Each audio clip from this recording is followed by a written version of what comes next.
As chief negotiator, Michel Barnier represented the EU in the Brexit talks. Now the Frenchman has written a book about it. There's a lot of diplomacy in it and a few spicy details. Michel Barnier negotiated Brexit for the EU with Great Britain for 4 years, and the island state's exit has now been sealed. For the top French diplomat, the deliberations were sometimes full of privation.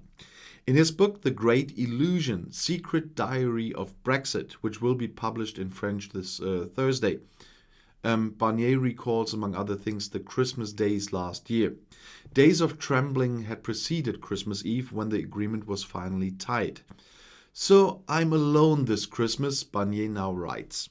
It was too late to return to his family in France. For the 70-year-old, the agreement was a relief. "On this evening, all tension is gone in one fell swoop," he wrote. Barnier also describes not completely impartially how unprepared British politicians reacted after the Brexit referendum. He remembers, for example, the negotiations with the British ex-Prime Minister Theresa May, who reached an agreement with the EU but then failed to find a majority in London for her exit agreement. And Boris Johnson, who gambled even higher, spoke of the no deal and who in the end managed to come to an agreement. However, according to the DPA news agency, there are hardly any real secrets or revelations in the more than 500 pages. Barnier describes May as an honest and strong politician who was under enormous domestic political pressure.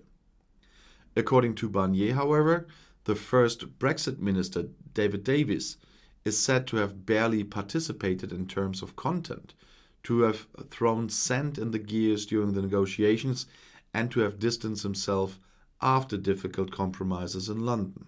So I would call that a coward. Barnier calls Brexit pioneer Nigel Farage sweet and warm in personal dealings, but politically irresponsible.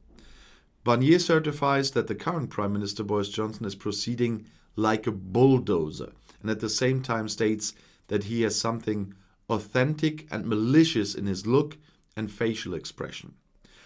All in all, pretty sympathetic. On the EU side, he describes the regiment of Secretary General of the EU Commission Martin Selmayr as brutal. Selmayr is said to have repeatedly tried to intervene in the Brexit talks. Otherwise, Barnier is diplomatic. Meanwhile, the former French foreign minister apparently has political ambitions in his home country. In several interviews, according to the AP news agency, Barnier recently indicated that he might want to run against incumbent Emmanuel Macron and right-wing populist Marine Le Pen for the presidential election next year. He also closes his book with a thought that can be understood as a lesson from the Brexit drama. We have to listen to our country, understand where it comes from, and find an answer to its difficulties. And I'm looking forward to that book anyway. And even if there's not as much spice, like DPA said, as we all hoped for, I guess. If you want to stay informed, please subscribe to my channel. Auf Wiedersehen.